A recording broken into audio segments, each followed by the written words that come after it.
नमस्कार, मेरा नाम है संजीव सिंह। आर के स्टडी वाला में आप सभी का बहुत बहुत स्वागत है। आशा करता हूँ सभी लोग खुश होंगे, व्यस्त होंगे और पढ़ाई में मगन होंगे।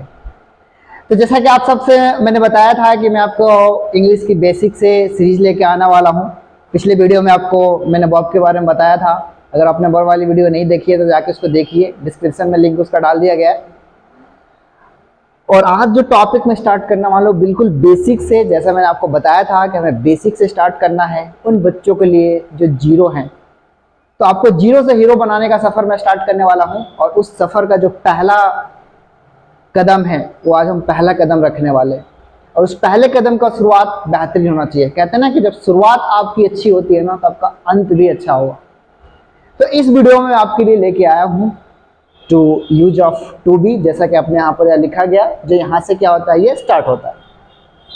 देखिए, सबसे पहले मैं आपको ये बताना चाहूँगा कि ये टू बी मैंने लिखा क्यों है और इसका रीज़न क्या है लिखने का, और ये टू बी होता क्या है। तो टू बी का मतलब होता है होना। टू बी का मतलब होता है होना, किसी चीज़ का होना।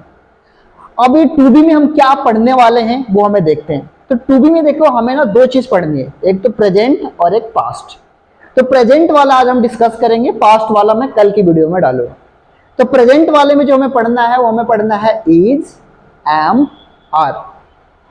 तो आइए समझते हैं कि आखिर ये इज, एम, आर है क्या और किस तरीके से इसका क्या किया जाता है, इसका यूज किया जाता है। चलिए आगे बढ़ते हैं। देखिए इसमें यहाँ पर आपको यहाँ पर लिखा गया है, यहाँ पर इज, एम, आर। यहाँ पर तीन हमें क्या करने हैं, हमें पढ़ने हैं, क्या पढ़ने हैं, इज, एम, आर। अब यहाँ पर क्या है, इज कहाँ पर यूज किया जाता है, is for singular subject. Is किसके लिए यूज किया जाता है, is for singular subject. Are कहाँ पर यूज किया जाता है, आर फॉर प्लूरल सब्जेक्ट। और एम कहाँ पर यूज किया जाता है, एम फॉर आई। ये आई है तो एम का यूज बेसिकली किसके लिए किया जाता है, ये एम का प्रयोग कहाँ पर किया जाता है, आई के साथ। एक बार और आराम से, बिल्कुल आपको आराम से समझना है। बेसिक से आ रहे हैं। अगर बेसिक का मतलब क्या है कि आपका बिल्कुल जीरो से। इज किसके लिए, सिंगुलर सब्जेक्ट के लिए। आर किसके लिए, प्लूरल सब्जेक्ट के लिए। एम कहां पर लगाना है आपको, आई के साथ। Is singular, I is singular, sorry, is singular, are plural और एम आई। आशा करता हूं यहां तक ये समझ में आएगा। आगे देखते हैं। अब मैं यहां पर आपके सामने बात करने वाला हूं कि व्हाट इज सिंगुलर सब्जेक्ट। देखिए मैंने यहां पर सिंगुलर सब्जेक्ट, यहां पर मैंने आपको डेफिनेशन लिखा है, which denote one person place is called singular subject. एक बार और, विच डिनोट वन पर्सन और place is called singular subject. यानी कि वो चीज जो एक व्यक्ति या एक प्लेस को दर्शाए। जैसे देखिए यहाँ पर लिखा हुआ है राम, श्याम। राम क्या है, नाम है। श्याम क्या है, नाम है। यहाँ पर क्या है आपका, दिल्ली, मुंबई। उसके बाद इसमें आपका आ जाता है सी, ही, सी, इट, दिस, दैट। ये सारे के सारे जो होते हैं हमारे सिंगुलर सब्जेक्ट होते हैं। सिंगुलर सब्जेक्ट, चलिए ये तो है आपका डेफिनेशन। अब मैं आपको बताता हूँ कि सिंगुलर सब्जेक्ट क्या है। सिंगुलर का मतलब होता है एक। जैसे अभी आप प्रिपरेशन कर रहे हैं, आप पढ़ाई कर रहे हैं, अभी आप आगे हायर एजुकेशन करेंगे। हायर एजुकेशन के बाद क्या हो जाएगी, हायर एजुकेशन के बाद आपकी शादी हो जाएगी। तो आपकी अगर शादी हो जाएगी तो आप क्या हो जाएंगे, एक से दो हो जाएंगे। तो जब एक से दो हो जाएंगे तो आपका क्या हो जाएगा, प्लूरल हो जाएगा। अभी आपकी शादी नहीं हुई है, अभी आप प्रिपरेशन कर रहे हैं, तो आप क्या है, अकेले हैं। सिंगुलर का मतलब क्या है, सिंगल। सिंगुलर का मतलब क्या है, सिंगल, एक। अगर आप एक हो तो क्या है, वो सिंगुलर है। तो सिंगुलर सब्जेक्ट में आया। सिंगुलर का मतलब क्या है, एक वचन कहा जाता है इसको हिंदी में क्या कहा जाता है, इसको एक वचन कहा जाता है। यानी कि अगर आप एक हैं तो क्या है, वो सिंगुलर है। आगे देखते हैं। आगे हमारा क्या है, ये प्लूरल सब्जेक्ट। अब प्लूरल सब्जेक्ट क्या है, विच डू नॉट टू और मोर देन टू पर्सन और place is called, more than two person और place is called plural noun. यानी कि क्या होता है कि जो दो या दो से ज्यादा व्यक्तियों या किसी प्लेस या किसी भी चीज, कोई भी ऐसी चीज जो दो या दो से ज्यादा हो, वो क्या है, वो प्लूरल होता है। जैसे कभी आपने एग्जांपल में बताया कि आप पढ़ाई कर रहे हैं, आप सिंगल हैं, आपकी शादी हो गई, आप क्या हो गए, आप डबल हो गए। तो क्या हो गया, प्लूरल हो गए। आपके बच्चे हो गए तभी भी आप प्लूरल हो। यानी कि अब क्या है कि अगर आप एक से दो होते हो तो क्या बन जाता है, वो प्लूरल बन जाता है। अगर आप सिंगल हो तो क्या है, वो सिंगुलर। तो सिंगुलर को कैसे याद रखना है, सिंगल लोग सिंगुलर, प्लूरल लोग कौन होते हैं, जो क्या हो गए, एक से दो हो गए।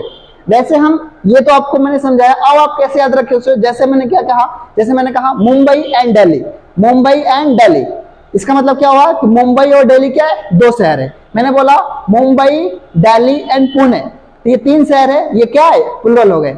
यानी कि प्लूरल में क्या आते हैं, जो दो या दो से ज्यादा हो, दो और दो से ज्यादा। कंडीशन क्या है कि एक नहीं होना चाहिए। अगर आपने सिर्फ दिल्ली लिया तो ये सिंगुलर में आ जाएगा। तो प्लूरल क्या होता है कि जो दो या दो से ज्यादा, Delhi, Mumbai, Pune, America, India, China, अगर आप तीनों को जोड़ देंगे तो क्या बन जाएगा, ये क्या बन जाएंगे, ये प्लूरल बन जाएगा। तो आशा करता हूं ये सिंगुलर प्लूरल का कंसेप्ट आपको समझ में आ गया। सिंगुलर एक और प्लूरल दो या दो से ज्यादा। चलिए थोड़ा सा और चलते हैं आगे। अब देखिए हम आई के बारे में, बेटा थोड़ा आई के बारे में हम डिस्कस करते हैं। आई क्या है, आई एक एक्सेप्शनल केस होता है। आई क्या होता है कि देखिए आई के साथ है ना, आई के साथ हम एम लगाते हैं, आई के साथ हम वाज लगाते हैं, आई के साथ हम हैव लगाते हैं। तो देखिए जो हैव है ना, हैव बेसिकली प्लूरल सब्जेक्ट के साथ लगाया जाता है। तो यहां पर तो आई प्लूरल का काम कर रहा है। वाज, चलिए यहां पर थोड़ा यहाँ इससे समझाता हूं मैं पहले। I is used with M, आई को किसके साथ यूज किया जाता है, एम के साथ। आई को किसके साथ यूज किया जाता है, वाज के साथ। आई को किसके साथ यूज किया जाता है, I also use with have. I को किसके साथ, तीनों के फॉर्म में यूज किया जाता है, एम के साथ भी, वाज के साथ भी और हैव के साथ भी। अब देखिए जो वाज है वो क्या है, सिंगुलर है, और जो ये हैव है क्या है, प्लूरल है। तो आई दोनों केस में आ गया ना, वाइस। आई को हम सिंगुलर में यूज करते हैं, सिंगुलर में भी ये यूज हो रहा और ये प्लूरल में भी यूज हो रहा। तो इसका मतलब क्या होगा कि आई जो है वो क्या है, आई इज एक्सेप्शनल। आई क्या है, एक एक्सेप्शनल केस है। तो ये क्या है, sometime it becomes singular and sometime it becomes plural. तो इसमें आपको कंफ्यूज नहीं होना है। तो आई थोड़ा सा क्या है, थोड़ा सा ये डाउटफुल है, बट आपको क्या समझना है कि आई क्या है, I is singular and plural both. I के साथ अगर हैव लग गया तो आप प्लूरल का काम कर गया, अगर आई के साथ आपने वाज लगा दिया तो वहां पर क्या कर गया, वो सिंगुलर के साथ क्या कर गया, ये काम कर गया। चलिए थोड़ा सा आगे चलते हैं। आगे के सेंटेंस में आगे मैंने यहां पर लिखा है सम सेंटेंसेस।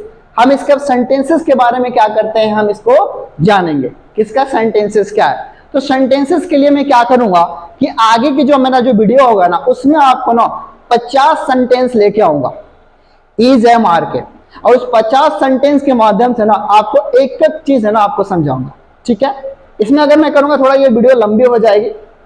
तो आज मैंने आपको इज एम आर के कॉन्सेप्ट के बारे में बताया। अगले वीडियो में हम इसको क्या करेंगे, हम इसके क्वेश्चंस की प्रैक्टिस करेंगे, ढेर सारे क्वेश्चंस की प्रैक्टिस करेंगे और इसको मैं समझाऊंगा कि आपको कैसे करना है। तो अगर आप इस चीज को करेंगे तो आपका क्या होगा कि आपका फर्स्ट स्टेप जो होगा वो आप फर्स्ट स्टेप आप कदम रखेंगे।